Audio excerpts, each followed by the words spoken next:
Alicia en el País de las Maravillas, por Lewis Carroll. Capítulo 1. En la madriguera del conejo. Alicia empezaba ya a cansarse de estar sentada con su hermana a la orilla del río, sin tener nada que hacer. Había echado un par de ojeadas al libro que su hermana estaba leyendo, pero no tenía dibujos ni diálogos. ¿Y de qué sirve un libro sin dibujos ni diálogos?, se preguntaba Alicia. Así pues, estaba pensando, y pensar le costaba cierto esfuerzo, porque el calor del día la había dejado soñolienta y atontada. Si el placer de tejer una guirnalda de margaritas la compensaría del trabajo de levantarse y coger las margaritas, cuando de pronto saltó cerca de ella un conejo blanco de ojos rosados. No había nada muy extraordinario en esto, ni tampoco le pareció a Alicia muy extraño oír que el conejo se decía a sí mismo: Dios mío, voy a llegar tarde. Cuando pensó en ello después, decidió que desde luego hubiera debido sorprenderla mucho, pero en aquel momento le pareció lo más natural del mundo. Pero cuando el conejo se sacó un reloj del bolsillo del chaleco, lo miró y echó a correr. Alicia se levantó de un salto, porque comprendió de golpe que ella nunca había visto un conejo con chaleco, ni con reloj que sacase de él, y ardiendo de curiosidad se puso a correr tras el conejo por la pradera. Llegó justo a tiempo para ver cómo se precipitaba en una madriguera que se abría al pie del seto. Un momento más tarde, Alicia se metía también en la madriguera, sin pararse a considerar cómo se las arreglaría después para salir. Al principio la madriguera del conejo se extendía en línea recta como un túnel, y después torció bruscamente hacia abajo, tan bruscamente que Alicia no tuvo siquiera tiempo de pensar en detenerse, y se encontró cayendo por lo que parecía un pozo muy profundo.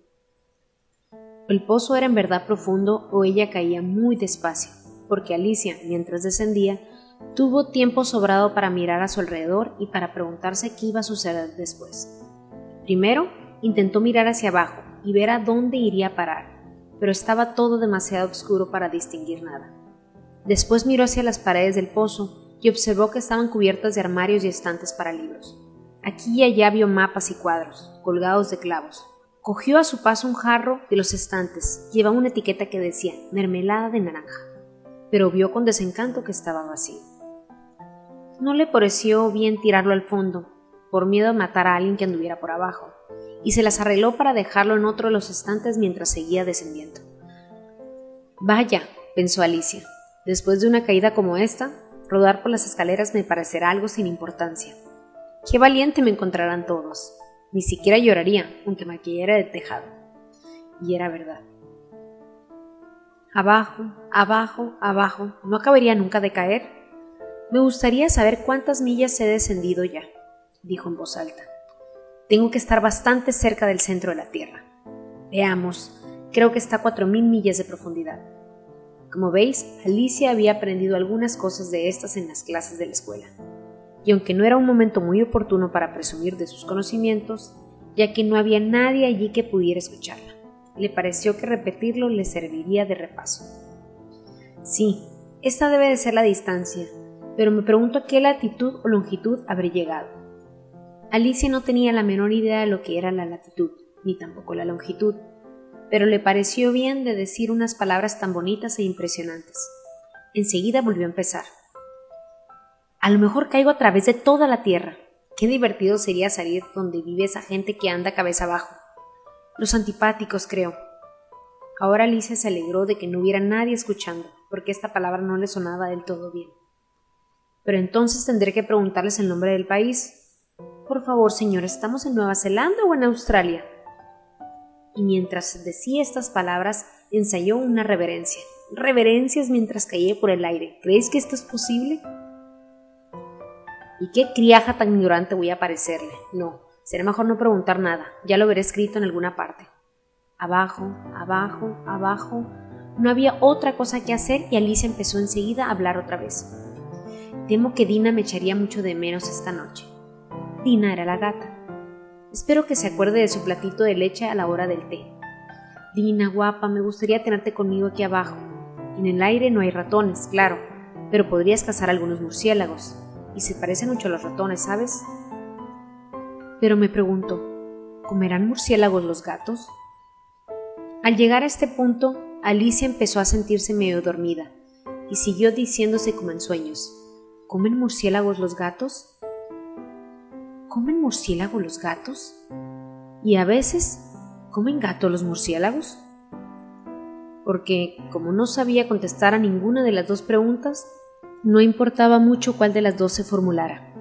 Se estaba durmiendo de veras, y empezaba a soñar que paseaba con Dina de la mano y que le preguntaba con mucha ansiedad: «Ahora, Dina, dime la verdad, ¿te has comido alguna vez un murciélago?». Cuando de pronto, ¡cataplum!, fue a dar sobre un montón de ramas y hojas secas. La caída había terminado. Alicia no sufrió el menor daño y se levantó de un salto.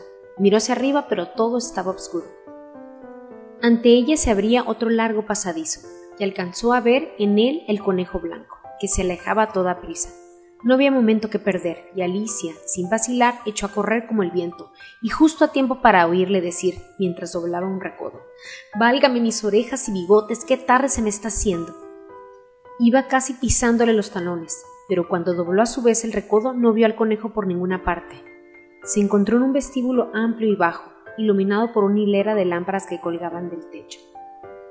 Había puertas alrededor de todo el vestíbulo, pero todas estaban cerradas con llave, y cuando Alicia hubo dado la vuelta, bajando por un lado y subiendo por el otro, probando puerta a puerta, se dirigió tristemente al centro de la habitación y se preguntó cómo se las arreglaría para salir de allí. De repente se encontró ante una mesita de 3 patas, toda de cristal macizo. No había nada sobre ella, salvo una diminuta llave de oro, y lo primero que se le ocurrió a Alicia fue que debía corresponder a una de las puertas del vestíbulo. Pero ¡ay! O las cerraduras eran demasiado grandes o la llave era demasiado pequeña.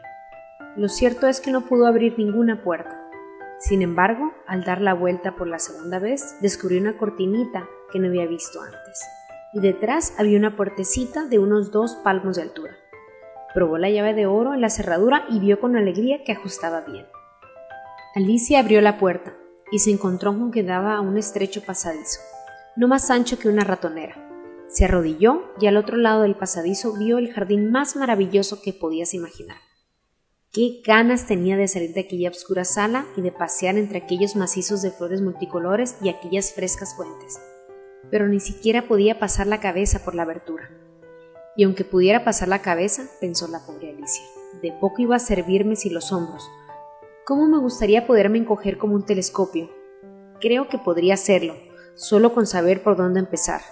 Y es que, como veis, a Alicia le había pasado tantas cosas extraordinarias aquel día que había empezado a pensar que casi nada era en realidad imposible. De nada servía quedarse esperando junto a la puertecita, así que volvió a la mesa, casi con la esperanza de encontrar sobre ella otra llave, o en todo caso un libro de instrucciones para encoger a la gente como si fueran telescopios. Esta vez encontró en la mesa una botellita, que desde luego no estaba aquí antes, dijo Alicia, y alrededor del cuello de la botella había una etiqueta de papel con la palabra «Bébeme», hermosamente impresa en grandes caracteres. Está muy bien eso de decir «bébeme», pero la pequeña Alicia era muy prudente y no iba a beber aquello por las buenas. «No, primero voy a mirar», se dijo, para ver si lleva o no las indicaciones de veneno, porque Alicia había leído preciosos cuentos de niños que se habían quemado o habían sido devorados por bestias feroces u otras cosas desagradables, solo por no haber querido recordar las sencillas normas que las personas que buscan su bien les habían inculcado. Como que un hierro al rojo te quema si no lo sueltas enseguida, o como si te cortas muy hondo en un dedo, con un cuchillo suele salir sangre. Y Alicia no olvidaba nunca que, si bebes mucho de una botella que lleva la indicación veneno, terminará a la corta o a la larga por hacerte daño. Sin embargo, aquella botella no llevaba la indicación veneno, así que Alicia se atrevió a probar el contenido, y encontrándolo muy agradable, tenía de hecho una mezcla de sabores a tarta de cerezas, almíbar, piña, pavo asado, caramelo y tostadas calientes con mantequilla. Se la acabó en un santiamén. «¡Qué sensación más extraña!», dijo Alicia. «Me debo estar encogiendo como un telescopio». Y así era, en efecto. Ahora medía solo 25 centímetros, y su cara se iluminó de alegría al pensar que tenía la talla adecuada para pasar por la puertecita y meterse en el maravilloso jardín. Primero, no obstante, esperó unos minutos para ver si seguía todavía disminuyendo de tamaño, y esta posibilidad la puso un poco nerviosa. «No vaya a consumirme del todo como una vela», se dijo para sus adentros. ¿Qué sería de mí entonces? E intentó imaginar qué ocurría con la llama de una vela cuando la vela estaba apagada, pues no podía recordar haber visto nunca una cosa así. Después de un rato, viendo que no pasaba nada más, decidió salir enseguida al jardín. Pero pobre Alicia, cuando llegó a la puerta, se encontró con que había olvidado la llavecita de oro y cuando volvió a la mesa para recogerla, descubrió que no era posible alcanzarla. Podía verla claramente a través del cristal e intentó con ahínco trepar por una de las patas de la mesa, pero era demasiado resbaladiza. Y cuando se cansó de intentarlo, la pobre niña se sentó en el suelo y se echó a llorar. «Vamos, de nada sirve llorar de esta manera», se dijo Alicia a sí misma, con bastante firmeza. «Te aconsejo que dejes de llorar ahora mismo». Alicia se daba por lo general muy buenos consejos a sí misma, aunque rara vez los seguía, y algunas veces se reñía con tanta dureza que se le saltaban las lágrimas. Se acordaba incluso de haber intentado una vez tirarse de las orejas por haber hecho trampa en un partido de croquet que jugaba consigo misma, pues a esta curiosa criatura le gustaba mucho comportarse como si fueran dos personas a la vez. «Pero de nada me serviría ahora comportarme como si fuera dos personas», pensó la pobre Alicia, «cuando ya se me hace bastante difícil ser una sola persona como Dios manda». Poco después su mirada se posó en una cajita de cristal que había debajo de la mesa. Le abrió y encontró dentro un diminuto pastelillo, en la que se leía la palabra «cómeme», deliciosamente escrita con grosella. «Bueno, me lo comeré», se dijo Alicia, «y si me hace crecer podré coger la llave, y si me hace todavía más pequeña podré deslizarme por debajo de la puerta. De un modo u otro entraré en el jardín, y eso es lo que importa». Dio un mordisquito y se preguntó nerviosísimo: «¿Hacia dónde? ¿Hacia dónde?». Al mismo tiempo se llevó una mano a la cabeza para notar en qué dirección se iniciaba el cambio, y quedó muy sorprendida al advertir que seguía con el mismo tamaño. En realidad es solo lo que sucede normalmente, cuando se da un mordisco a un pastel, pero Alicia estaba ya tan acostumbrada a que todo lo que le sucedía fuera extraordinario que le pareció muy aburrido y muy tonto que la vida discurriese por causas normales. Así pues pasó a la acción y en un santiamén dio buena cuenta del pastelito.